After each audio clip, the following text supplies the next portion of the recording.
Hello দেয়ার, আসসালামু আলাইকুম সবাইকে। আজকে আমরা জীবন পাঠ অর্থাৎ বায়োলজি আমাদের প্রথম অধ্যায়টা পড়বো। খুবই ইজি একটা চ্যাপ্টার, অনেক বেশি কমপ্লিকেটেড কিছু নেই। So let's get started.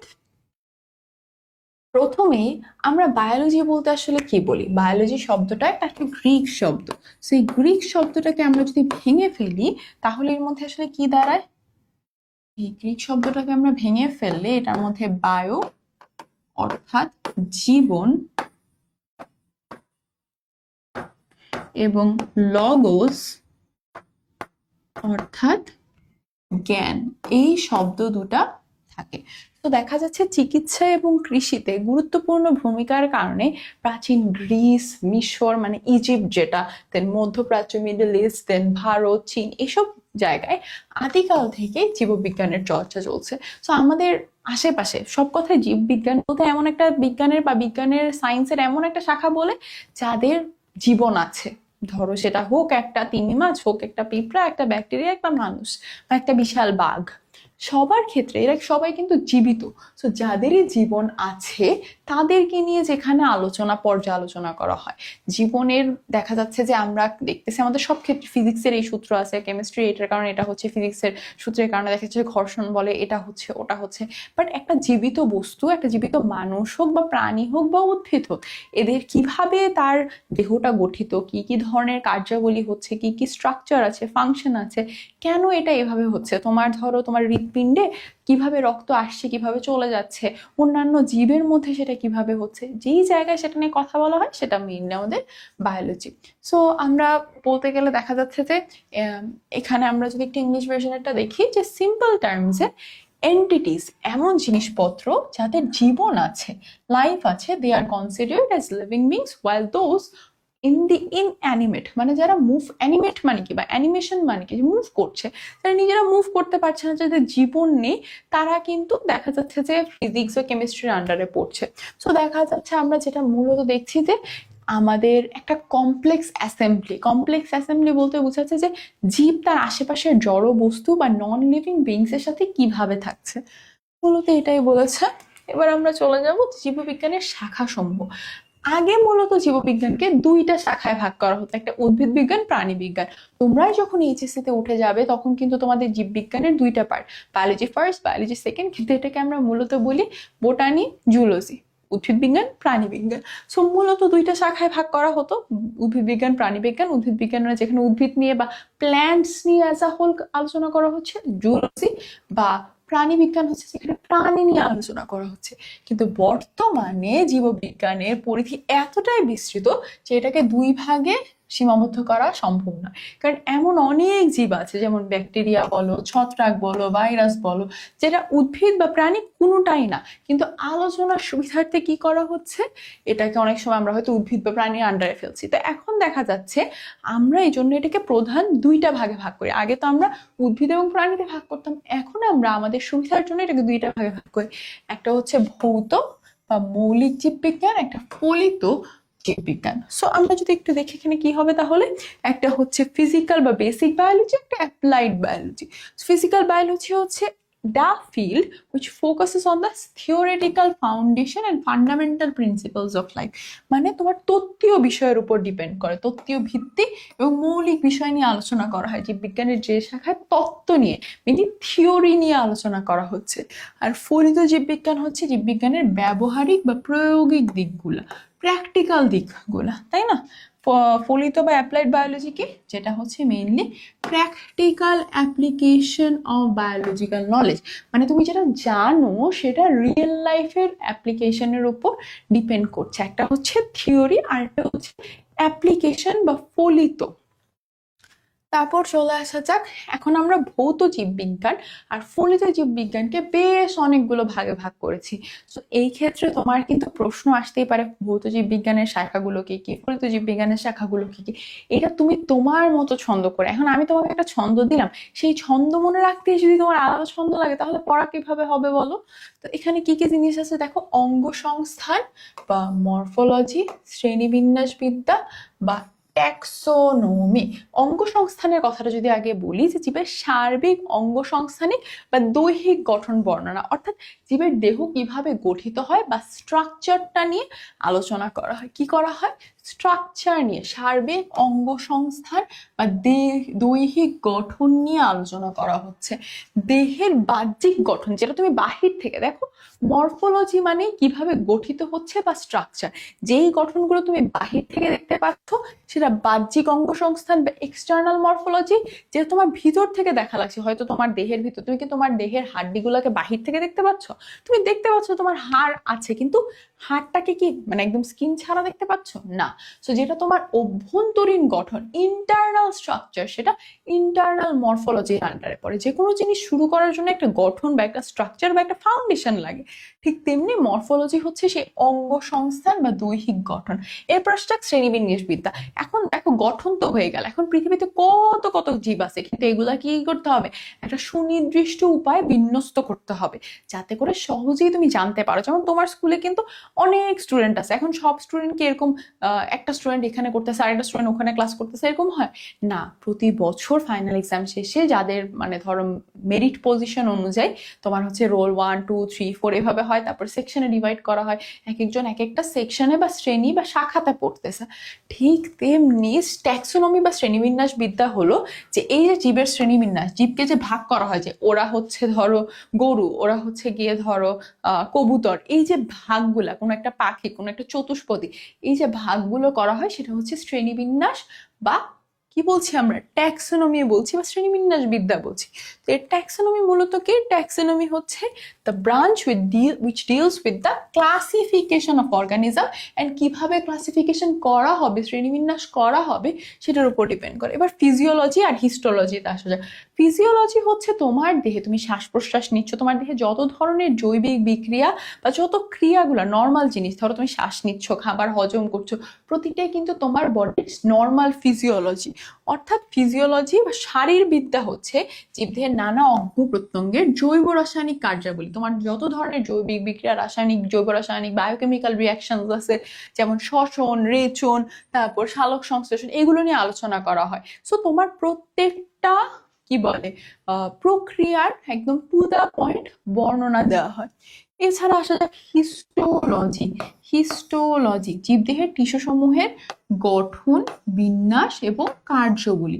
কি কি থাকছে? টিস্যুগুলা কিভাবে গঠিত হয়। হিস্টোলজি মানেই হচ্ছে টিস্যু। তুমি যে টিস্যু হচ্ছে কি ধরো এরকম টিস্যু না, কিন্তু টিস্যু হচ্ছে তোমরা যারা দ্বিতীয় অধ্যায়ের ক্লাসটা করনি পড়ে আসতে পারো, যে একই বা বিভিন্ন প্রকারের একগুচ্ছ কোষ যখন একত্রিত হয়ে একটা কাজ করে এবং এদের উৎপত্তি অরিজিনও সেম থাকে, তখন সেটাকে টিস্যু বলে।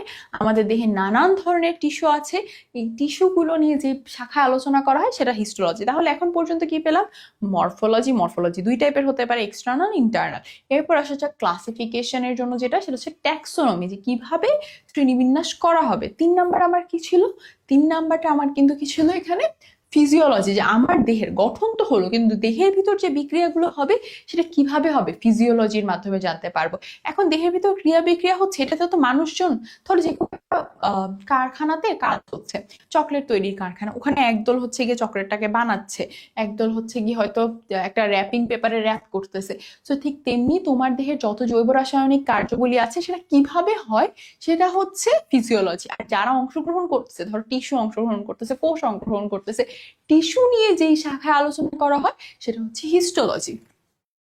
এবার চলে আসা যাক দ্য ব্রাঞ্চ আছে histology, the branch that deals with the structure, arrangement and function. Structure, arrangement and function of tissue. Tissue কিভাবে স্ট্রাকচার, কিভাবে বিন্যস্ত বা অ্যারেঞ্জমেন্ট এবং ফাংশন নিয়ে। এবার চলে আসা যাক ভ্রূণবিদ্যা বা এমব্রায়োলজি। জনন কোষের উৎপত্তি, নিষুপ্ত জাইগোট থেকে ভ্রূণের সৃষ্টি, গঠন, পরিস্ফুটন, বিকাশ। অর্থাৎ কিভাবে তোমার একটা রিপ্রোডাকশন কিভাবে হয়, মানে একটা জনন কোষ কিভাবে তৈরি হচ্ছে, রিপ্রোডাক্টিভ সেল কিভাবে তৈরি হচ্ছে, ওখান থেকে জাইগোট কিভাবে তৈরি হচ্ছে, জাইগোট তৈরি হওয়ার পর ওটার থেকে ভ্রূণ। ভ্রূণ মানে কি? একদম বাচ্চা অবস্থা, মানে ধরো তোমার মায়ের পেটে যখন বাচ্চাটা থাকে তখন কিন্তু সে ভ্রূণ অবস্থায় থাকে। এমব্রায়ো, সে বড় হচ্ছে। তো যেই জায়গাটাতে ভ্রূণের বিকাশ বৃদ্ধি নিয়ে আলোচনা করা হয় সেটাকে আমরা বলছি এমব্রায়োলজি। সাইটোলজি, দেখো তুমি মিলিয়ে মিলিয়ে মনে রাখবা, টিস্যু নিয়ে যেটা আলোচনা করা হয় সেটা হচ্ছে কোষ, আর সাইট শব্দের অর্থ হচ্ছে সেল। তো সাইটের মধ্যে হচ্ছে কোষের গঠন, কার্যাবলী এবং বিভাজন। তাহলে সাইটোলজি হচ্ছে কোষ নিয়ে, আর হিস্টোলজি হচ্ছে টিস্যু নিয়ে। এবার আসছে বিবর্তন। ধরো অনেক কাল আগে পৃথিবীতে ডাইনোসর ছিল, নানান ধরনের বিভিন্ন প্রাণীরা ছিল, এখন কি ওগুলো আছে? না। তো এই যে বিবর্তন হচ্ছে, এই যে চেঞ্জ আসতেছে পৃথিবীতে, প্রাণের বিকাশ, জীবের বিবর্তন, ক্রমবিকাশ, এগুলো নিয়ে যে আলোচনা সেটা ইভলিউশনের আন্ডারে পড়ে। বাস্তুবিদ্যা বা ইকোলজি এটা এমন একটা যে প্রাকৃতিক পরিবেশে দেখো জড় জিনিসপত্র আছে, যে সামুদ্রিক এরিয়া, কক্সবাজার এরিয়ার যে জীব বা ওখানকার আবহাওয়া ওইটা যেরকম হবে, সাহারা অঞ্চল, সাহারা ডেজার্টেরটা কিন্তু এরকম হবে না। তারপর ধরো সুন্দরবনের আবহাওয়া যেরকম, ওখানকার যেসব গাছ জন্মায় বা ওইখানে যে সকল প্রাণী পাওয়া যায়, সেটা কি তুমি হচ্ছে কি ধরো ঢাকা শহরে পাবে না। সো ইকোলজি বা বাস্তুবিদ্যা বলতে বোঝায় যে কোনো একটা প্রাকৃতিক পরিবেশে ওখানকার প্রাণী, উদ্ভিদ, আশেপাশের জড় উপাদান কিভাবে একসাথে থাকছে, যেখানে আলোচনা করা হয় সেটা হচ্ছে বাস্তুবিদ্যা। যে পরিবেশের সাথে জীবের আন্তঃসম্পর্ক, পরিবেশ এন্ড জীবের সম্পর্ক। এন্ডোক্রাইনোলজিতে হরমোন নিয়ে আলোচনা করা হয়, হরমোন কিভাবে কাজ করে। দেখবা যারা হরমোনের ডাক্তারের কাছে যায় এন্ডোক্রাইনোলজিস্ট বলা হয়, যেমন কার্ডিয়াক বা হৃৎপিণ্ডের ডাক্তারকে কার্ডিওলজিস্ট বলছে। সো হরমোন হচ্ছে যে তুমি পড়াশোনা করেছো চিটাঙে, কিন্তু এখন চাকরির জন্য বা অন্য কোনো কারণে তুমি এখন ঢাকায় থাকো।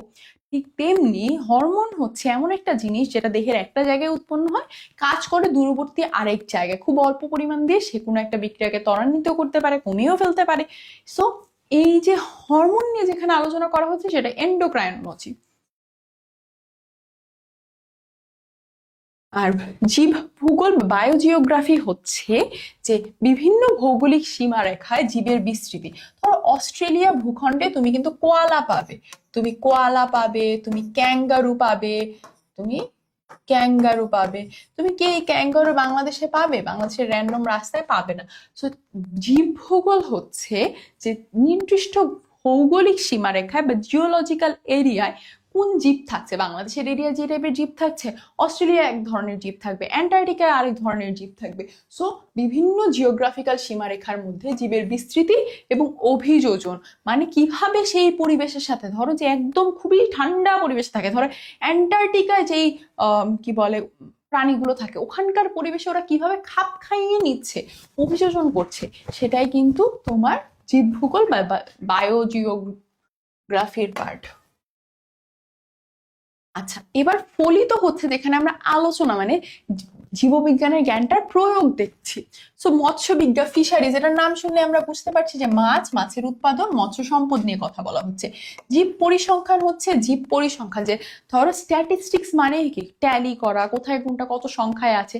সো জীব নিয়ে বায়োলজিক্যাল বায়োস্ট্যাটিস্টিক্স হচ্ছে যে বায়োলজিক্যাল ফ্যাক্টরের সাথে তুমি স্ট্যাটিস্টিক্সের একটা কোল্যাব করাইলা। মানুষ কোল্যাব করে না, যে ধরো মিনিসোর সাথে প্রীতম হাসান একসাথে মিলে ওরা একটা কোল্যাব করলো, ঠিক তেমনি বায়োস্ট্যাটসটা হচ্ছে যেখানে বায়োলজিক্যাল বিভিন্ন জিনিসের মধ্যে হতে পারে সেটা মানুষের ক্ষেত্রে হতে পারে, অন্য কোনো প্রাণীর ক্ষেত্রে হতে পারে, সেখানে আমরা স্ট্যাটিস্টিক্যাল বা পরিসংখ্যানের বিভিন্ন, তোমরা ম্যাথে পরিসংখ্যান পড়ছো না, সো ওই পরিসংখ্যানের জ্ঞানটা অ্যাপ্লাই করা হচ্ছে। তারপর প্যারাসাইটোলজি আর প্যালিওন্টোলজি, এই দুইটা তো অনেকেরই কি হচ্ছে কনফিউশন হয়। প্যারাসাইট মানে কি? প্যারাসাইট মুভিটা দেখছো কারা কারা একটু জানায় তো। প্যারাসাইট মানে হচ্ছে পরজীবী, যে তার জীবন বা বেঁচে থাকার জন্য অন্য জীবের উপর ডিপেন্ড করে। সো প্যারাসাইটোলজি হচ্ছে যে পরজীবী জীবের জীবন প্রণালী এবং রোগ সম্পর্কিত বিজ্ঞান। আর প্যালিওন্টোলজি হচ্ছে প্রাগৈতিহাসিক জীবের বিবরণ, মানে ধরো অনেক আগের কালে যে জীবরা থাকতো, ধরো ডাইনোসর হইতে পারে, আমার মাথায় খালি ডাইনোসরই আসতেছে, অন্যান্য অনেক জীবের জীবাংশ, এবং জীবাংশ কিন্তু একটা ইম্পর্টেন্ট, যে ফসিল, যে কোনো এক সময় হয়তো একটা ডাইনোসর মারা গেছিল, ওর কঙ্কালগুলা মাটির নিচে বহু বছর চাপা পড়তে পড়তে পড়তে পড়তে ফসিল ফুয়েল হয়ে গেছে। তো ওই ফসিল নিয়ে, জীবাংশ নিয়ে যেখানে কথা বলা হচ্ছে সেটাও কিন্তু প্যালিওন্টোলজির মধ্যে পড়তেছে। এন্টোমোলজি, এটা আমাদের মেডিকেলে 4th ইয়ারে এসে পড়া লাগে খুবই ডিটেলসে, কীট পতঙ্গের জীবন উপকারিতা অপকারিতা। তোমরা বলতে পারো এন্টোমোলজি কেন লাগবে? এই যে ধরো ম্যালেরিয়া হয়, ডেঙ্গু হয়, এগুলো কি হয়? নানান ধরনের আর্থ্রোপড বা মশার কারণে হচ্ছে। তো এই যে মশাগুলো, আমি যদি মশার জীবন কিভাবে হয়, বা ওর জীবন যাপন কিভাবে করে, বা ওর বডির মধ্যে কোনটা কিভাবে কাজ করে আমি যদি জানি, তাহলে কিন্তু আমি সেটার মানে ডেঙ্গু বা এটা ছড়ানোটাকে কিছুটা রোধ করার জন্য বা একটা নতুন ওষুধ তৈরি করার জন্য সেটা ব্যবহার করা যেতে পারে। এন্টোমোলজি হচ্ছে কীট পতঙ্গ নিয়ে। অণুজীব বিজ্ঞান নাম শুনেই বুঝতে পারছি, মাইক্রোবায়োলজি যেখানে ভাইরাস ব্যাকটেরিয়া এরকম বিভিন্ন ছোট ছোট মাইক্রোব বা অণুজীব যাদেরকে খালি চোখে দেখা যায় না তাদেরকে নিয়ে আলোচনা করছি। কৃষি বিজ্ঞান, এগ্রিকালচার, কৃষি বিজ্ঞান, চিকিৎসা বিজ্ঞান, মেডিকেল সায়েন্স, তারপর জিন প্রযুক্তি, জেনেটিক ইঞ্জিনিয়ারিং। জিন প্রযুক্তি হচ্ছে আমরা ডিএনএ এর মধ্যে কিছু পরিবর্তন এনে, ধরো কোনো একটা স্পেশাল বৈশিষ্ট্য আমার পছন্দ হলো, সেটা আমি অন্য একটা ডিএনএ এর মধ্যে এনে বসাই দিলাম।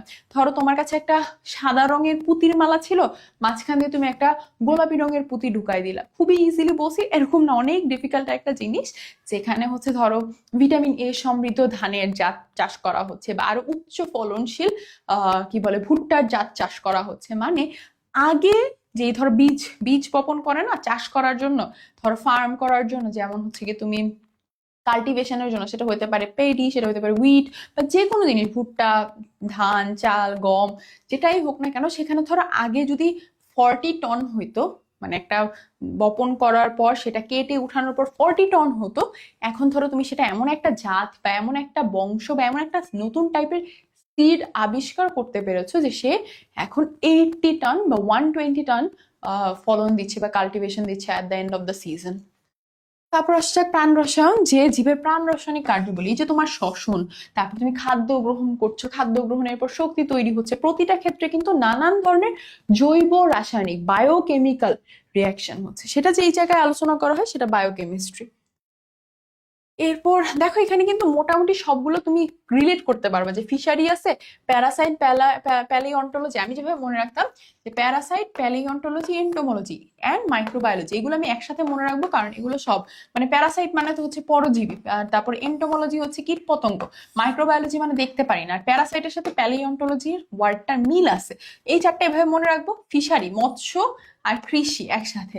তারপর হচ্ছে মেডিকেল আর genetic engineering, medical, genetic engineering, biochemistry. মেডিকেলে যারা পড়াশোনা করে প্রথম বছর বায়োকেমিস্ট্রি নামে একটা সাবজেক্ট থাকে, এইগুলো একসাথে মনে রাখতাম, সাথে বায়োস্ট্যাটস মনে রাখতাম, তাহলে কিন্তু আমার মোটামুটি সব মনে থেকে যাচ্ছে।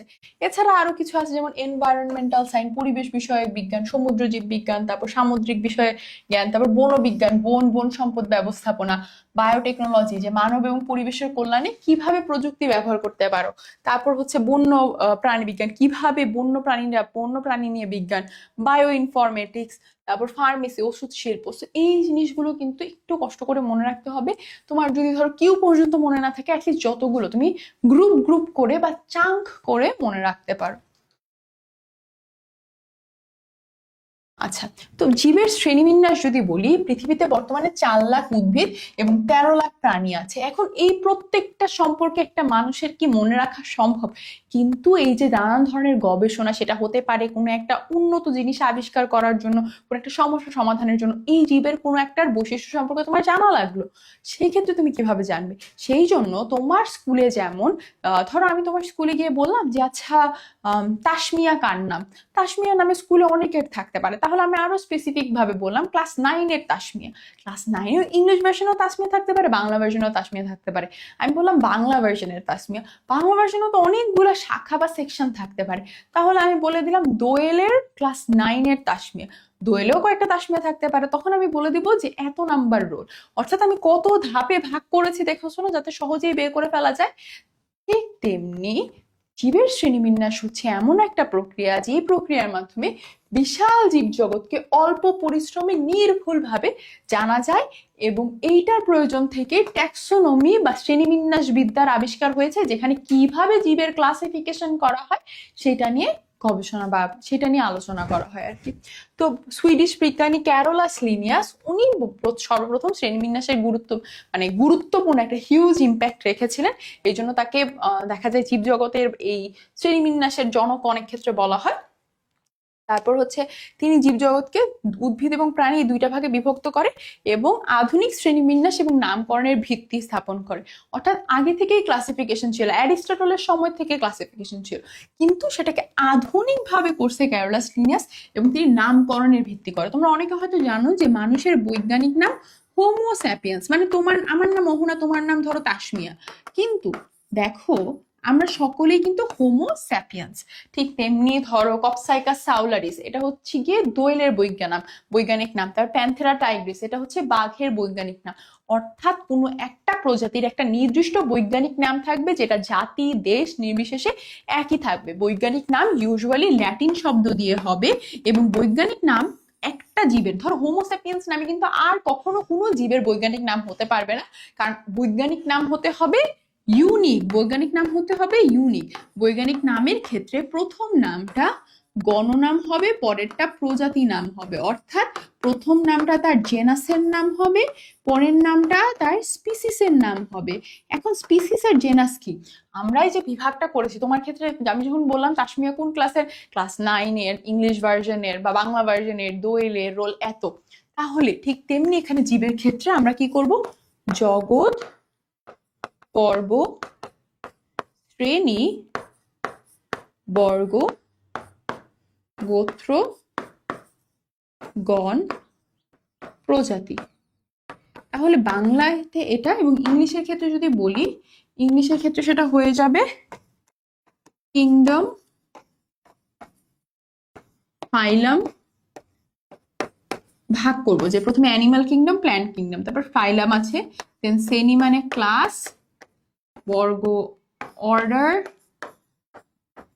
গোত্র ফ্যামিলি, দেন জেনাস, দেন স্পিসিস। সো বৈজ্ঞানিক নামটা জেনাস আর স্পিসিস দিয়ে হয়। বৈজ্ঞানিক নাম যদি হাতে লেখা হয় তাহলে নিচে দাগ দিতে হয়, আর যদি হচ্ছে প্রিন্টেড লেখা থাকে সেই ক্ষেত্রে ইটালিক হতে হবে। ঠিক আছে, বৈজ্ঞানিক নামের ক্ষেত্রে প্রথম নামটা দেখো, প্রথম অক্ষরটা আমরা এখানে কি করছি, বড় হাতের লিখছি, দেখো প্রথম অক্ষরটা বড় হাতে, বাকি সব ছোট হাতের হবে। এছাড়াও হচ্ছে অনেক ক্ষেত্রে দেখা যায়, যেমন কোন একটা পাখি, প্যাসার কোন একটা পাখি আছে, ধরো চড়ুই পাখি, নীল নদের চারিদিকে চড়ুই পাখি আর নর্মাল চড়ুই পাখির মধ্যে ধরো অনেক বেশি ডিফারেন্স, হয়তো সিমিলারিটিও আছে বাট তুলনামূলকভাবে ভালোই ডিফারেন্স আছে, তখন আরেকটা নাম হবে, সেটা তার উপপ্রজাতির, মানে প্রজাতির মধ্যেও ভাগ করা হয়েছে। এছাড়া যেই বিজ্ঞানী বৈজ্ঞানিক নাম আবিষ্কার করে, ধরো তুমি একটা নাম আবিষ্কার করলা, তখন তোমার এর পাশে ধরো তোমার নাম হচ্ছে গিয়ে সাপোজ এটা লিনিয়াস আবিষ্কার করছে, লিনিয়াসের এল ডট কমা কত সালে আবিষ্কার করছে সেই সালটা মেনশন করা থাকবে। তো এই জিনিসটা হচ্ছে আমাদের বৈজ্ঞানিক নামের ব্যাপার। বৈজ্ঞানিক নামের যে কিভাবে বৈজ্ঞানিক নামের নীতিমালা আছে, সেটা কিন্তু পরীক্ষায় ক্রিয়েটিভের জন্য খুবই ইম্পর্টেন্ট। সো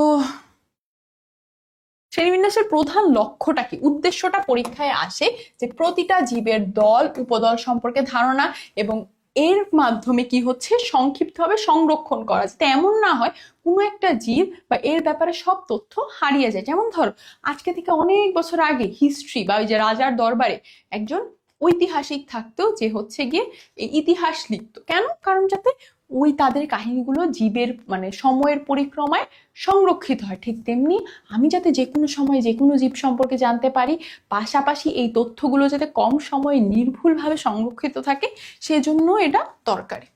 তার পাশাপাশি আসা যাক, মানে মেইন কথা হচ্ছে, এটার মেইন গোল হচ্ছে to acquire comprehensive knowledge about the groups and subgroups of living organism and to present vast biological information concisely, facilitate identification and naming of species, highlight the importance of conserving biodiversity, যে জীববৈচিত্র্য টিকিয়ে রাখতে হবে। এত বিভিন্ন টাইপের জীব থাকা কিন্তু মানুষের অস্তিত্ব রক্ষার জন্য বেশি ইম্পর্টেন্ট।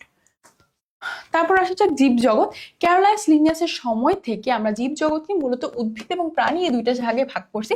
তবে বিজ্ঞানের অগ্রগতির সাথে সাথে দেখা গেছে কোষের ডিএনএ আরএনএ আবিষ্কার করছে, তারপর কোষের বৈশিষ্ট্য, খাদ্যাভ্যাস, এইসবের উপর ভিত্তি করে 1969, এটা আমি গণ অভ্যুত্থানের সময় হিসেবে মনে রাখি, 1969 সালে আর.এইচ. হুইটেকার, এবং সে কি করছে, আর.এইচ. হুইটেকার হচ্ছে 5টা রাজ্যে ভাগ করছে। পরবর্তীতে 1974 সালে মার্গুলিস এটাকে আরো বিস্তারিত রূপ দিছে। সো হুইটেকার এবং মার্গুলিস এই দুজনেরটাই আমরা এখন আগে শ্রেণীবিন্যাসটা পড়বো।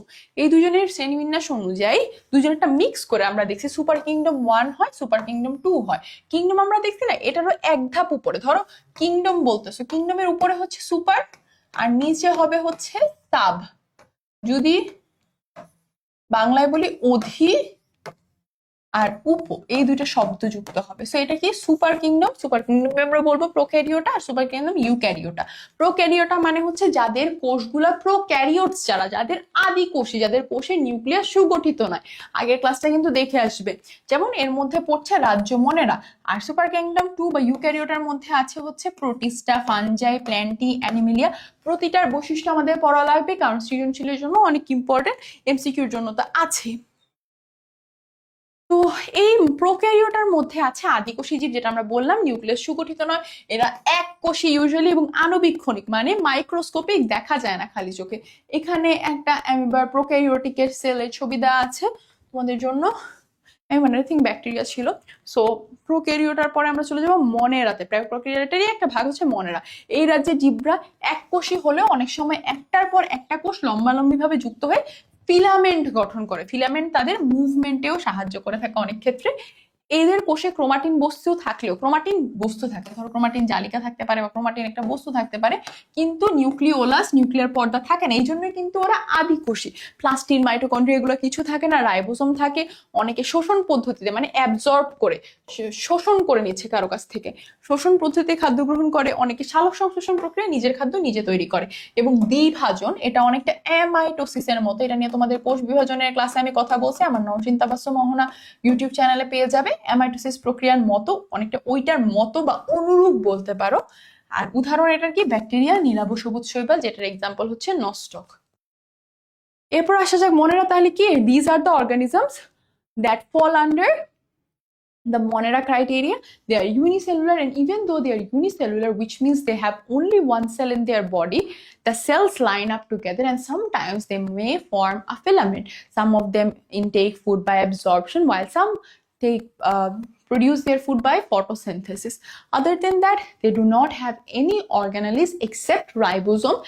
Even though they might have some chromatin substances or chromatin material, they lack a nucleolus or nuclear membrane. And the cells, they do not once again have any organelles, and that's why their division or cell division takes place in the form of binary fission. In the form of binary fission, which is almost like the cell division of amitosis that I have discussed in your third chapters class that you will find on my YouTube channel, Nowshin Tabassum Mohana. And if I talk about the examples of Monera, it would be bacteria and blue-green algae, the example of which would be nostoc. আচ্ছা, দেন ইউক্যারিওটার ক্ষেত্রে আসা যাক। Eukaryota হচ্ছে প্রকৃত কোষ বিশিষ্ট, অর্থাৎ এই নিউক্লিয়াসটা সুগঠিত হবে, এককোষীয় হতে পারে আবার বহুকোষীয় হতে পারে। এর মধ্যে আমরা প্রথমে প্রোটিস্টা রাজ্যের বৈশিষ্ট্যগুলো দেখব। প্রতিটার বৈশিষ্ট্য খুব ভালো মতো মনে রাখতে হবে।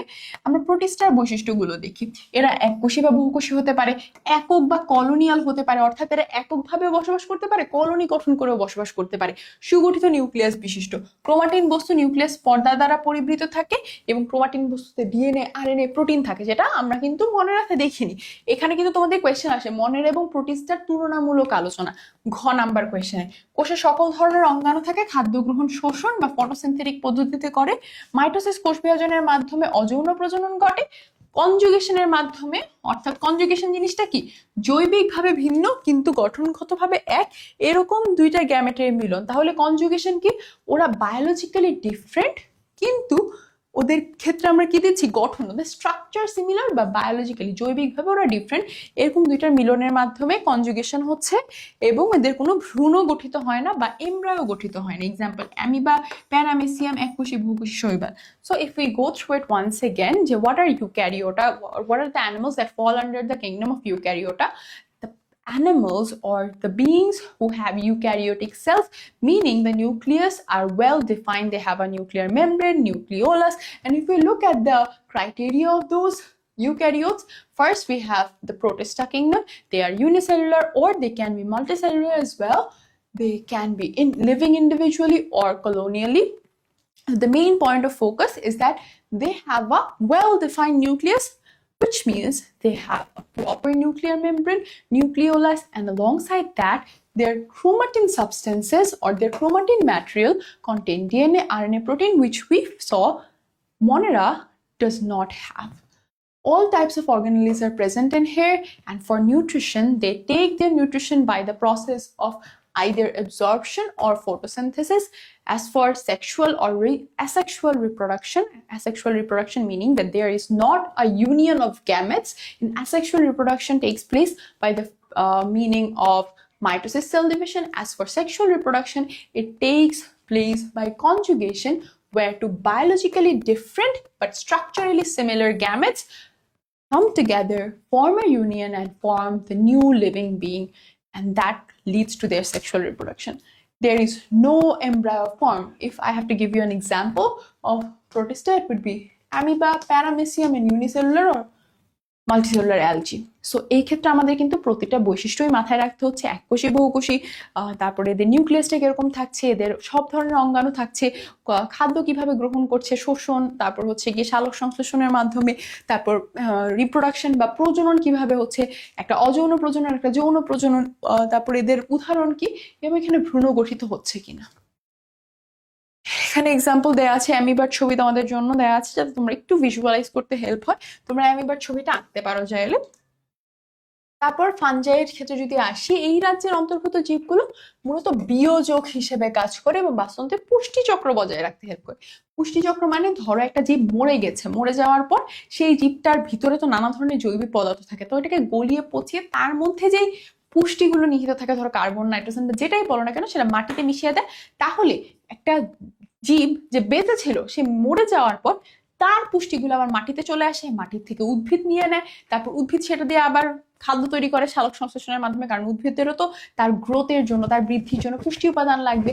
তাহলে এভাবে পুষ্টি চক্রটা চলতে থাকে। মূলত এটাই বুঝাইছে বিয়োজক বলতে বুঝাচ্ছে এমন সকল জীব। বিয়োজন মানে কি? বিভেদ করা, বিয়োজন করা মানে সে এখানে হচ্ছে জীবটাকে বিয়োজিত করে ফেলতেছে, ডিকেতে হেল্প করতেছে। কিসে হেল্প করতেছে? ওরা মোস্ট অফ দেম আর মানে ওরা স্যাপ্রোফাইটস আর কি, মানে মৃত বস্তু খেয়ে বেঁচে থাকে আর কি। আচ্ছা, সো আমরা যদি দেখি যে এখানে আর কি কি ওরা বাসস্থান কোথায়, অধিকাংশ হচ্ছে স্থলজ বা টেরেস্ট্রিয়াল। তারপর ওরা মৃত বস্তু খেয়ে থাকে, কোনো কোনো ক্ষেত্রে অন্য প্রাণীর উপর বা প্যারাসাইটিক হয়ে থাকে। তাহলে খাদ্য দেখলাম, বাসস্থান দেখলাম। দেহ কিভাবে গঠিত হয়? এককোষী হইতে পারে, যেমন ইস্ট সরু সুতার মতো অংশ হইতে পারে, একদম সরু সুতার মতো অংশ, যেমন মাইসেলিয়াম নামে পরিচিত। তারপর কোষের বৈশিষ্ট্য যদি দেখি, নিউক্লিয়াস, ওরা ইউক্যারিওটিক বা সুগঠিত নিউক্লিয়াস দেখে কিন্তু ওরা ইউক্যারিওটিক্স এর মধ্যে পড়ছে, সুপার কিংডম ইউক্যারিওটিক্স এর মধ্যে পড়ছে। কোষ প্রাচীর কাইটিন নামক শর্করা দিয়ে গঠিত এবং অন্যান্য উদ্ভিদ থেকে ওরা আলাদা। পুষ্টি গ্রহণের জন্য ওরা ক্লোরোপ্লাস্ট যেহেতু অনুপস্থিত, আইদার ওরা এখন তো সালোক সংশ্লেষণ করতে পারবে না, শোষণ বা ওরা পরজীবিতার মাধ্যমে খাদ্য গ্রহণ করে, মেইনলি শোষণের মাধ্যমে। আর বংশবৃদ্ধি ওরা মিলিত হ্যাপ্লয়েড স্পোরের মাধ্যমে তৈরি করে। হ্যাপ্লয়েড জিনিসটা কি? যে তোমার দেহে ক্রোমোজোম সংখ্যা যদি 46 থাকে, অর্ধেক সংখ্যায় নেমে আসা এই হ্যাপ্লয়েড ডিপ্লয়েড নিয়ে 3 নাম্বার চ্যাপ্টারে ইন ডিটেলস আলোচনা করা হয়েছে, 2 নাম্বার চ্যাপ্টারেও করা হয়েছে। You guys can go and watch those videos. So example আমরা যদি দেখি, ইস্ট, পেনিসিলিয়াম, মাশরুম। তারপর আমরা চলে আসবো ফানজাই ক্ষেত্রে। if I have to go through it once again, they are terrestrial, meaning that most of them are living on land, they are not living on air.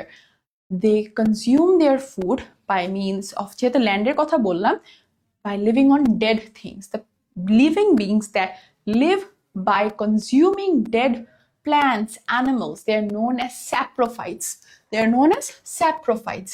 They live by eating dead matter or by depending on someone else, which means they are also parasitic. They can also be parasitic. They can either be saprophytic or parasitic. Then if I have to talk about the structure, they can be unicellular like yeast or multicellular, or they can be composed of thin thread-like structures, which is known as mycelium. If I have to talk about the cell features, they have a well-defined nucleus, which is why they are known as eukaryotic beings, and that's why they fall under the superkingdom of Eukaryota. Their cell wall is, however, quite unique in the form that they are different from plants, as their cell wall is formed by chitin. And for nutrition, since they lack chloroplast or they do not have plastid, they cannot make their own food, they cannot partake in photosynthesis, and that's why they consume their nutrition by absorption process, অন্য কারো কাছ থেকে শোষণ করে নিচ্ছে। And then reproduction এর ক্ষেত্রে they primarily reproduce by forming haploid spore. Haploid means when the chromosome numbers are down to half than what it is supposed to be or what it is usually. For example, humans have 46 chromosomes. If I talk about a haploid cell of a human, it would be having 23 chromosomes. We have discussed about it in details in the classes of chapter 2 and chapter 3. You can find the classes on Blackboard Edu's YouTube channel or in my YouTube channel, Noshita Vasumahana. So example হচ্ছে East Penicillium mushroom. এরপর আমরা এই যেখানে মাশরুমের কিছু ছবি আছে, যে mushroom ব্যাঙের ছাতা যেটা আমরা বলি, প্ল্যান্টিন, এইটার আন্ডারে সকল উন্নত এবং শালক সংশ্লেষণকারী উদ্ভিদরা অন্তর্গত। শালক সংশ্লেষণ আমরা সবাই জানি যে সূর্যের আলোর উপস্থিতিতে কার্বন ডাইঅক্সাইড এবং পানির সমন্বয়ে অক্সিজেন এবং শর্করা জাতীয় খাদ্য তৈরি করে। ওদের উন্নত গঠন আছে, জটিল টিস্যুতন্ত্র আছে, যেটা আমরা জীব এবং কোষের অধ্যায়ে পড়ে আসছি। এদের বিকাশ, এদের জীবনে প্রজননের সময় ভ্রূণ সৃষ্টি হয় এবং সেখান থেকে ডিপ্লয়েড পর্যায়ে শুরু হয়। বাসস্থান ওরা জলেও থাকে, স্থলেও থাকে, মূলত স্থলে আমরা বেশি পাই। যৌন প্রজনন অ্যানাইসোগ্যামাস প্রকৃতির, অর্থাৎ ভিন্ন আকৃতির শারীরবৃত্তীয় বৈশিষ্ট্য সম্পন্ন দুইটা গ্যামেটের। অ্যানাইসোগ্যামাস মানে হচ্ছে গ্যামেট দুইটার আকৃতি ডিফারেন্ট, পুং গ্যামেট স্ত্রী গ্যামেটের আকৃতি ডিফারেন্ট, এবং কি হচ্ছে এখানে ওরা যখন মিলিত হচ্ছে তখন ওদের নতুন প্রজন্মটা হচ্ছে, অর্থাৎ আকৃতি এবং শারীরবৃত্তীয় ভাবে, মানে বায়োলজিক্যালি তো আমরা ওখানে দেখছিলাম, এখানে ওরা আকৃতিগতভাবে ভিন্ন দুইটা গ্যামেট মিলিত হচ্ছে। এন এক্সাম্পল হিসেবে আমরা বলতে পারি, ধরো সবুজ উদ্ভিদ, মস, ফার্ন, আম গাছ, জাম গাছ, এগুলো। তো এখানে আমরা যদি রিপ্রোডাকশন, আই থিঙ্ক বাকি সবগুলো ইংলিশ তোমরা পারবা, just the thing is their sexual reproduction is anisogamous involving the fusion, মানে মিলন of two morphologically different gamete. Morphology মানে কি? অঙ্গ সংস্থান, মানে দুইটা ডিফারেন্ট আকৃতি বা গঠনগতভাবে ডিফারেন্ট। প্রোটিস্টা গাছের ছবি তোমরা আশেপাশে সব জায়গায় দেখো। অ্যানিমেলি, এখানে সব প্রাণীরা থাকে। কোষীয় বৈশিষ্ট্য সেলুলার, এদের সুগঠিত নিউক্লিয়াস থেকে বহুকোষী প্রাণী, এদের কোষে উদ্ভিদ কোষের মতো প্লাস্টিড, কোষ প্রাচীর এইসব থাকে না, বড় কোষ গহ্বর থাকে না। খাদ্য গ্রহণের জন্য ওদের প্লাস্টিড নেয়। ওরা কি? ওরা হচ্ছে হেটারোফিক, মানে ওরা আরেকজনের উপর, পরভোজী আর পরজীবী কিন্তু আলাদা। ভোজী মানে আরেকজনকে খেয়ে বেঁচে থাকে, আর পরজীবী মানে খাবারের জন্য আরেকজনের উপর ডিপেন্ড করে। তারপর দেহ গঠন হচ্ছে, এদের দেহ গঠন উন্নত এবং জটিল টিস্যুতন্ত্র থাকে। প্রজনন বা রিপ্রোডাকশন যদি বলি, যারা বংশবৃদ্ধি করে, এবং দেখা যাচ্ছে যে পরিণত পুরুষ আর স্ত্রী দেহ থেকে 2n সংখ্যক কোষ থেকে কি হচ্ছে, n সংখ্যক ক্রোমোজোম বিশিষ্ট কোষ তৈরি হচ্ছে, সেগুলো মিলিত হয়ে ডিপ্লয়েড সংখ্যক জাইগোট গঠন করছে। তারপর এমব্রায়োনিক ডেভেলপমেন্ট, প্রজনন প্রক্রিয়া, ওদের জাইগোট যেটা হয় সেটা মায়ের পেটে 9 মাস থাকে।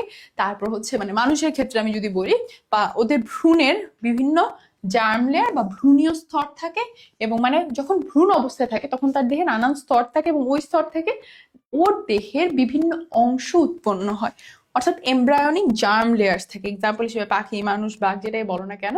তো এখানে আমরা আরেকবার যদি গো থ্রু করি, they are eukaryotic multicellular organisms that do not have any cell wall, they do not have any plastids, and that's why they cannot partake in photosynthesis, which is why they cannot make their own food, and for that reason they are heterotrophs, meaning they are dependent on other living beings for their food. Complex organization, their body has highly developed systems, because আমরা যদি একটু বলি যে cells form tissue, tissues form system, and tissues form organs, and the organs, when they come together, they form system. And that's what is said here, that these beings that fall under the kingdom of Animalia, they have complex organization, in the meaning that they have complex tissue systems that form various organs and organ systems. Reproduction, their reproduction mainly occurs in sexual means. Diploid, male and female gamete, they produce haploid gametes, male and female individuals. একটা পুং এবং একটা স্ত্রী, এদের থেকে haploid gamete produce হয়, and then they form their reproductive organs. Embryogenesis, during the embryonic development, অর্থাৎ যখন সে ভ্রূণ অবস্থায় থাকে, specific embryonic germ layers, ectoderm, endoderm, mesoderm, তিনটা লেয়ার আছে, ectoderm, endoderm, mesoderm, they are formed, which eventually differentiate, ওখান থেকে বিভাজন হয়ে নতুন দেহ গঠিত হয়। সকল ধরনের অমেরুদণ্ডী এবং মেরুদণ্ডী প্রাণী।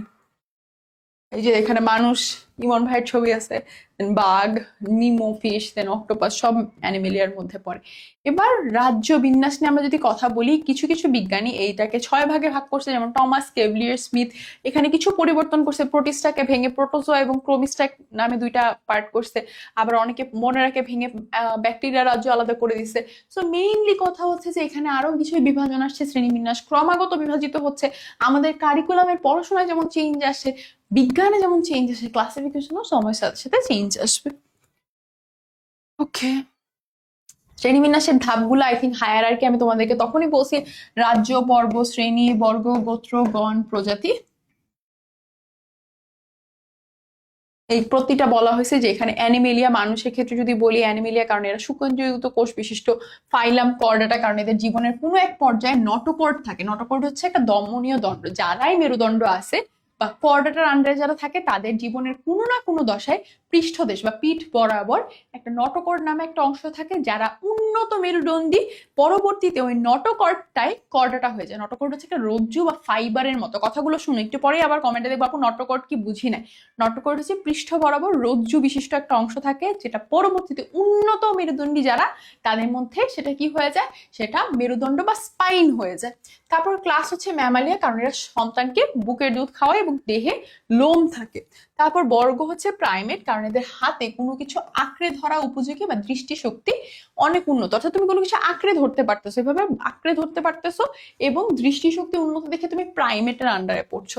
তারপর ফ্যামিলি হচ্ছে হোমিনিডে, কারণ এদের দৈহিক এবং জৈবিক বৈশিষ্ট্য শিম্পাঞ্জি, গরিলা এবং ওরাংওটাংয়ের সাথে সাদৃশ্যপূর্ণ। এখানে 3টা জীবের কথা বলছে, শিম্পাঞ্জি, গরিলা, ওদের মতো দেখে।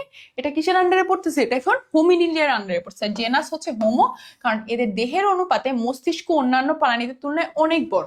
তোমার বডি যতটুকু সেই তুলনায় তোমার ব্রেইন অনেক বড়, এবং এরা খারাপভাবে 2 পায়ে হাঁটতে পারে। খারাপভাবে তুমি কিন্তু, বিড়াল কিন্তু 4 পায়ে হাঁটে, তুমি কিন্তু 2 পায়ে হাঁটতে পারতেছো। সো এটা হোমোর আন্ডারে পড়ছে। এবং স্পিসিস হচ্ছে স্যাপিয়েন্স, কারণ এদের কপাল চওড়া, খাড়া, খুলি, হাড় পাতলা। কপালটা চওড়া থাকতেছে, তোমার কপাল চওড়া, খুলি মানে তোমার ব্রেনে যে স্কাল, যেটা মাথার হাড্ডিটা পাতলা চ্যাপ্টা থাকে, এবং বুদ্ধিবৃত্তিকে অনেক উন্নত, মানে তুমি ব্রেন দিয়েও অনেক শার্প, ওই জিনিসটা বুঝাইছে। আচ্ছা, দ্বিপদ নামকরণ নিয়ে আই থিঙ্ক তোমাদেরকে আমি বলছি। গোল আলুর ক্ষেত্রে হচ্ছে সোলানাম টিউবেরোসাম, সোলানাম হচ্ছে গণনাম, টিউবেরোসাম হচ্ছে প্রজাতির নাম। এবং এইটার যে মানে কিভাবে নামকরণ করা হবে সেটার জন্য উদ্ভিদের নামকরণের ক্ষেত্রে আইসিবিএন বা international code of botanical nomenclature, প্রাণীর ক্ষেত্রে ইন্টারন্যাশনাল কোড অফ জুমোলজিক্যাল নমেনক্লেচার, ওরা নিয়মগুলা নির্ধারণ করে দেয়। এবং ক্যারোলাস লিনিয়াস তার স্পিসিস প্ল্যান্টারেনাম এই বইটা প্রকাশ করে, কারণ সে কিন্তু এখানে অনেক বড় একটা অবদান রাখছে। তো তার জ্ঞানগুলো সেই বইয়ের মধ্যে লিখে যায়। তো মেইনলি উনি হচ্ছে এই ভাগগুলা করছিল আর কি। ল্যাটিন ভাষায় হবে 2টা অংশ থাকবে, একটা গণনাম, একটা প্রজাতির নাম। এক অনন্যতা বা ইউনিক হইতে হবে, এটাও কিন্তু বলে আসছি। অক্ষরের ব্যবহার যে বড় হাতের হবে হোমো, এখানে শুধু এইটা বড় হাতের হবে স্যাপিয়েন্স, বাকি সবকিছু ছোট হাতের হবে, নিচে দাগ হবে। যদি প্রিন্টেড হয় তাহলে ইটালিক হবে। তারপর হচ্ছে আচ্ছা, মুদ্রণের কথা বলছি, যে প্রিন্টেড হইলে ইটালিক হবে, হাতের লেখা হইলে নিচে দাগ হবে। অগ্রাধিকার আইন, ধরো আমি একটা জীবকে হোমোস্যাপিয়েন্স বলতেছি, মানুষকে, তুমি কালকে এসে বললা না হোমোস্যাপিয়েন্স না, ওদের নাম হবে ইউনিকর্নি স্যাপিয়েন্স, তাহলে কিন্তু হবে না। যে প্রথম কোন একটা জীবের নাম দিবে তার নামটাই গৃহীত হবে। তারপর বিজ্ঞানীর নামের ক্ষেত্রে হচ্ছে সংযোজন, যেটা বললাম যে ক্যারোলাস লিনিয়াস যেহেতু দিচ্ছে, হোমোস্যাপিয়েন্সের পরে এল ডট দেওয়া হচ্ছে, কারণ মানে ক্যারোলাসের লিনিয়াসের নাম এল দিয়ে। তো বই বিজ্ঞানী যেহেতু, তুমি যদি আবিষ্কার করো, ধরো তোমার নাম মাইশা, তাহলে সাইডে এম দেওয়া থাকবে।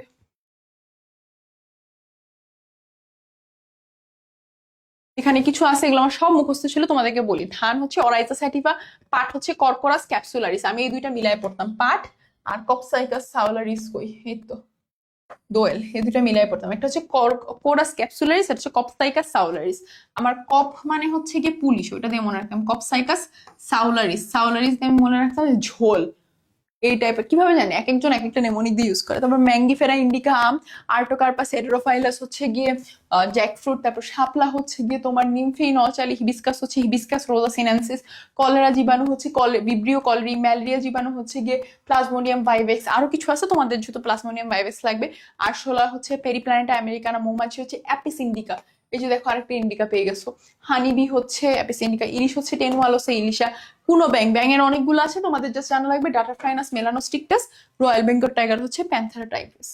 এগুলো লিখে লিখে প্র্যাকটিস করতে হবে, দেখবে মনে থেকে যাবে। গোলালু হচ্ছে সোলারাম টিউবেরাসাম, পেঁয়াজ হচ্ছে এলিয়াম সেপা, সিংহ হচ্ছে প্যান্থারা, ওই যে ওখানে প্যান্থারা টাইগ্রিস ছিল এখানে প্যান্থারা লিও, কাতল মাছ হচ্ছে কাটলা কাটলা, পিসাম স্যাটিভাম হচ্ছে মটরশুটি, আর ভুট্টা হচ্ছে জিয়ামেস। সেটা যত তুমি লিখবা প্র্যাকটিস করবা তোমার মুখস্থ হয়ে যাবে, বাট না পড়লে মনে থাকবে না। এখন আমরা কিছু এমসিকিউ সলভ করবো, লেটস ডু দ্যাট। জীবজগৎকে বুঝতে হলে কিসের জ্ঞান জরুরি, তাহলে আমার কোনটা দরকার হবে? এখানে দেখো জীব জগৎকে, what necessary understand the living world. তো আমাকে এখানে প্রত্যেকটা কিন্তু আমরা ওই ভাগগুলো যখন পড়বো ওই অনুযায়ী এখানে অ্যান্সার গুলো আমরা করতে পারবো। সেখানে ভৌত বিজ্ঞান বুঝাইছে। দেন আমার এখানে আরেকটা কি আছে, প্রকৃতি বিজ্ঞানের প্রাচীনতম শাখা কোনটা? প্রাচীনতম শাখা জীববিজ্ঞান, কারণ ওটা দিয়ে তো শুরু হয়েছে। জীববিজ্ঞানের জনক কাকে বলা হচ্ছে? জনক বলা হচ্ছে অ্যারিস্টটলকে, তিনিই প্রথম ওই উদ্ভিদ প্রাণী ভাবে ভাগ করছিল আর কি। তারপর হচ্ছে গিয়ে অ্যারিস্টটল কি ছিল? অ্যারিস্টটল হচ্ছে দার্শনিক বা ফিলোসফার ছিল। দেন জীববিজ্ঞানের ইংরেজি পরিভাষা কি? পরিভাষা হচ্ছে গিয়ে বায়োলজি। বোটানি হচ্ছে উদ্ভিদ বিজ্ঞানের, অনেকে ভুলে বোটানি দেখে, এটা হচ্ছে উদ্ভিদ বিজ্ঞানের ইংরেজি পরিভাষা। তারপর চিকিৎসা এবং কৃষি সংক্রান্ত ব্যাপারে কোন বিজ্ঞানের ভূমিকা আছে? জীববিজ্ঞানের। আমরা একটু সামনে চলে যাই, র্যান্ডম কিছু কোয়েশ্চেন দেখি আরো। আচ্ছা, জ্ঞানের অন্তর্ভুক্ত শাখাগুলোকে কত ভাগে? জীববিজ্ঞানের জ্ঞানের অন্তর্ভুক্ত কয় ভাগে ভাগ করছি আমরা? আমরা 2 ভাগে ভাগ করছি। আমরা অন্যান্য কিছু কোয়েশ্চেন দেখি। আচ্ছা, জীবদেহের নানা অঙ্গ প্রত্যঙ্গের জৈব রাসায়নিক, যখন জৈব রাসায়নিক যখন বলছে তখন সেটা কি হয়ে যাবে? জৈব রাসায়নিক কার্যগুলি মানে কিভাবে কাজগুলো হচ্ছে সেটা হচ্ছে ফিজিওলজি।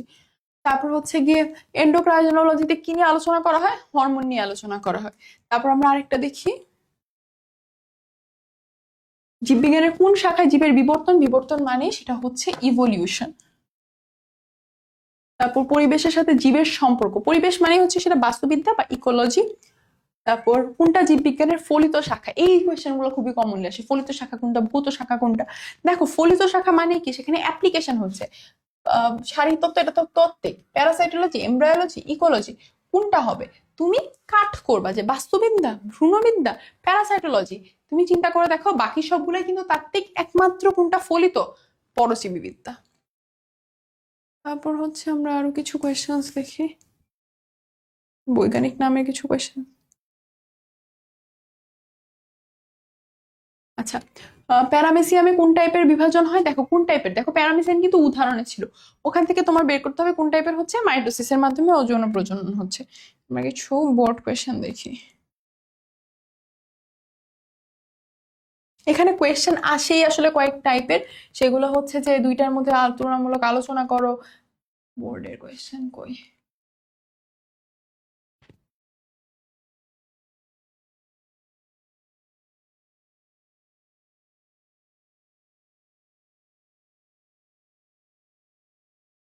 আচ্ছা, কেন ভৌত শাখা? আমরা একটু আগে চলে যাই।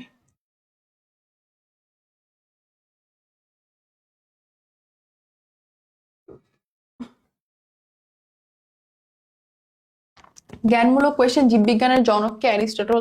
তারপর জীববিজ্ঞানের ইংরেজিতে কি বলা হয়? বায়োলজি বলা হয়।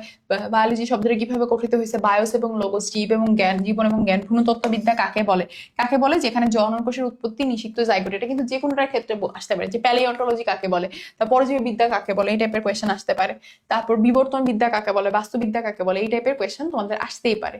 ডায়াটম কি? কোন একটা জীব, এটা প্রতিষ্ঠিত রাজ্যের অন্তর্গত একটা এককোষী শৈবাল।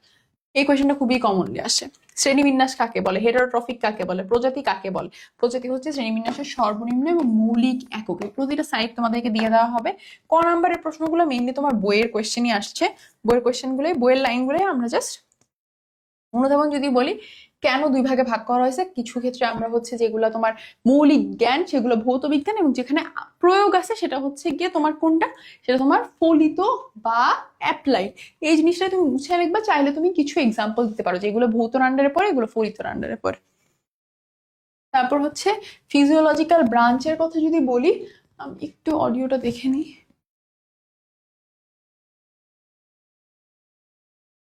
আচ্ছা, জেনেটিক্স বা ফিজিক্যাল বা ভৌত ব্রাঞ্চ কেন বলা হয়? তো তোমার এখানে যে জিনিসটা করতে হবে, জেনেটিক্সের যে লাইনটা আছে এবং ফলিতর যে ফলিত তোমার ভৌতর যে লাইনগুলো আছে, যে কোনগুলো ভৌতর আন্ডারে পড়েছে, এখানে তত্ত্বীয় আলোচনা হচ্ছে, কিভাবে তোমার হচ্ছে রীতিনীতি, সংকর প্রজাতি, এগুলো নিয়ে আলোচনা করা হচ্ছে, সেটা এই জন্য সেটা জেনেটিক্স হচ্ছে ভৌতর আন্ডারে পড়ে। এখানে প্রতিটাই তোমাদের কোয়েশ্চেন যদি দেখাই, যে ক্লাসিফিকেশন কেন প্রয়োজন, তারপর হচ্ছে গিয়ে অর্গানিজম বা হচ্ছে প্রোটিস্টা রাজ্যের জীবগুলাকে ইউক্যারিওট কেন বলা হয়, কারণ সুগঠিত কোষ থাকে। নস্টককে কেন প্রোক্যারিওট বলা হয়, প্রোক্যারিওট বলা হচ্ছে আদিকোষী থাকে, ইউক্যারিওট মানে প্রকৃত কোষী। তারপর হচ্ছে গিয়ে ব্যাকটেরিয়াকে আদিকোষী কেন বলা হয়, নিউক্লিয়াস সুগঠিত নয়। তারপর আমরা যদি আসি কিভাবে ক্যারেক্টারিস্টিক আমরা ভাগ করব বা চেঞ্জ হয় কিভাবে, প্রতিটা ধাপ আগের ধাপের চেয়ে নতুন কিছু বৈশিষ্ট্য যুক্ত হয়, যেটা আমরা হচ্ছে যে জগৎ পর্ব শ্রেণীবর্গ গোত্রগণ প্রজাতি, ওইটাই আবার আমরা এখানে লিখে দিই। তারপর আমরা যদি আসি লিনিয়াসকে কেন বায়োনমিয়াল নমেনক্লেচারের মানে জনক বলা হয়, কারণ সে এটা সর্বপ্রথম আবিষ্কার করে এবং সেটা নিয়ে একটা বইও লিখে, এটাও তুমি মেনশন করে দিতে পারো। তো আমাদের মূলত এই কোয়েশ্চেন গুলোই ছিল, আরো কিছু এক্সট্রা কোয়েশ্চেন দেয়া আছে, তোমরা দেখে নিতে পারবা। আমরা একটু বোর্ড প্রশ্ন দেখি।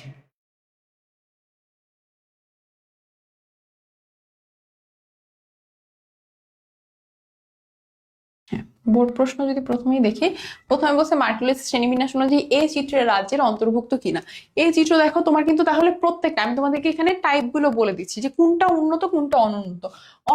উন্নত কিন্তু আমরা বুঝতে পারছি আদি কোষীটা অনুন্নত হবে আর প্রকৃত কোষীটা উন্নত হবে। এখানে কিন্তু এটা মনেরার আন্ডারে, এটা প্রোটিস্টার আন্ডারে। সো এই দুইটার মধ্যে তুলনামূলক আলোচনা, আর একটার মধ্যে আরেকটার বৈশিষ্ট্য। তোমার মূলত এখানে রাজ্যগুলোর বৈশিষ্ট্যই চাবে। আমি যদি তোমাদেরকে বলে দিই কি কি ধরনের জিনিসপত্র তোমার এখান থেকে আসতে পারে, ফলিত নিয়ে আসতে পারে, ফলিত শাখা কোনগুলা, তারপর হচ্ছে কি ভৌত শাখা কোনগুলা, তারপর হচ্ছে মনেরার বৈশিষ্ট্য, প্রোটিস্টার বৈশিষ্ট্য, প্ল্যান্টের বৈশিষ্ট্য, অ্যানিমেলের বৈশিষ্ট্য, দুইটা তুলনামূলক আলোচনা, কোনটা উন্নত কোনটা অনুন্নত। তারপর দ্বিপদ নামকরণ কাকে বলে, দ্বিপদ নামকরণের প্রয়োজনীয়তা কি, শ্রেণীবিন্যাসের প্রয়োজনীয়তা কি, দ্বিপদ নামকরণের নীতিমালা কি কি, এই কোয়েশ্চেন গুলোই কিন্তু তোমার বারবার আসতেছে। আমি তোমাদেরকে প্রত্যেকটাতে দেখো কোনটা উন্নত কোনটার অবস্থান ব্যাখ্যা করো, মানে এটা কোন জায়গায় আছে, কোন শ্রেণীবিন্যাসের কোন পর্বের মধ্যে পড়ে, তখন তুমি ওই পর্বের বৈশিষ্ট্যগুলো বলে দিবা, যে যেহেতু ধরো এখানে পি এর মধ্যে কি কি আছে, এই বৈশিষ্ট্য আছে, তাহলে হচ্ছে আমার কি হবে, তাহলে ওইটা ওই রাজ্যের মধ্যে পড়বে। ঠিক তেমনি ধরো একটা মানুষের ছবি দেওয়া আছে, ওই মানুষের হচ্ছে কি মানে হচ্ছে তোমার অ্যানিমিলিয়ার বৈশিষ্ট্যগুলো আছে, তাহলে সে অ্যানিমিলিয়ার আন্ডারে পড়ে। যেমন ধরো আমি অহনা, কিভাবে অহনা হচ্ছে হিজাব পরো, হাত আছে চোখ আছে, এভাবে কথা বলে, তাহলে আমি অহনা আপু। এরকম হচ্ছে প্রতিটা জিনিসকে তোমার ভাবে ব্যাখ্যা করতে হবে। আমি জাস্ট তোমাদেরকে ওভারঅল কোয়েশ্চেনের রিভিউটা দিতেছি। তারপরে পি পাউরুটিতে অনুজীব মানে ইস্ট বুঝাইছে একটা একুশে শৈবাল, একটা নতুন প্রজাতির ধান। তো এখানে কি বলবো, যে জেড এর নামকরণে তুমি কি ভূমিকা পালন করবে, মানে জেড এর নামকরণ পদ্ধতিটা বলছে, আর হচ্ছে কোনটা উন্নত অনুন্নত আমরা জানি যে সবচেয়ে অনুন্নত হচ্ছে মনেরা, তারপর প্রোটিস্টা, তারপর ফানজাই, এভাবে গেছে। তারপর তুমি যেটা বলবা, তুমি দুইটার বৈশিষ্ট্য বলবা, দেন বৈশিষ্ট্য লেখার পর এটার বৈশিষ্ট্য তুলনামূলকভাবে উন্নত, তাহলে এটা তুলনামূলকভাবে বেশি উন্নত। এই জিনিসটাই তোমার প্রত্যেকটা কোয়েশ্চেনে দেখবা। তুমি যতগুলো কোয়েশ্চেন এখানে আমরা অ্যাড করছি, প্রতিটাতে আমি জাস্ট তোমাদের একটা নোট বানাইছিলাম, জানি না খাতা বইটা আনছি কিনা, ওয়েট। আমি আজকে আমার ক্লাস থেকে ডিরেক্ট এখানে চলে আসছি। সো আমার খাতায় আমি হচ্ছে আসার আগে কিছু নোট করে নিয়ে আসছিলাম, যে তোমার হচ্ছে কোনটা কোন কোন টাইপের জিনিসপত্র আছে, কোন কোন টাইপের টেস্ট পেপার বলো, বিভিন্ন বোর্ড কোয়েশ্চেন দেখি, এবং এই টাইপগুলোর বাইরে মূলত ছিল না। তো তোমাদেরকে যে জিনিসগুলো বললাম, এটা যদি মনোযোগ দিয়ে করো, আমি আসলে ক্লাস কখনোই লেনদেন করতে চাই না। এখন এই ক্লাসটাই ধরো আমি চাইলে আরো আধা ঘন্টার উপরে করতে পারতাম, 40 মিনিট 50 মিনিট, কিন্তু তোমার এই টাইমটা কিন্তু আর ফিরে আসবে না। বাট তুমি যখন বুঝে যাবে হ্যাঁ পড়তে হবে, ওইটাই কিন্তু তোমার কিন্তু দেওয়াই আছে। আমি কিন্তু অলরেডি টপিক পড়াই দিছি, কোয়েশ্চেন সলভটা তোমার করতে হবে, কারণ ওইটা যদি আমি করে দিই তাহলে আমার ব্রেন থেকে ইনফরমেশন যাবে, তোমারটা থেকে কিন্তু যাবে না। So that's it for the class. তোমরা যারা টেস্ট পেপার সলভের ক্লাসে নেই, টেস্ট পেপার সলভের ক্লাসটা তো চলে যেতে পারো, ওখানেও আমরা কোয়েশ্চেন্স নিয়ে আরো ডিসকাস করবো। I'll see you guys next time. আল্লাহ হাফেজ। খুবই ইজি একটা চ্যাপ্টার, সামনে আরো মজার মজার চ্যাপ্টার আসবে। I'll see you then. Bye.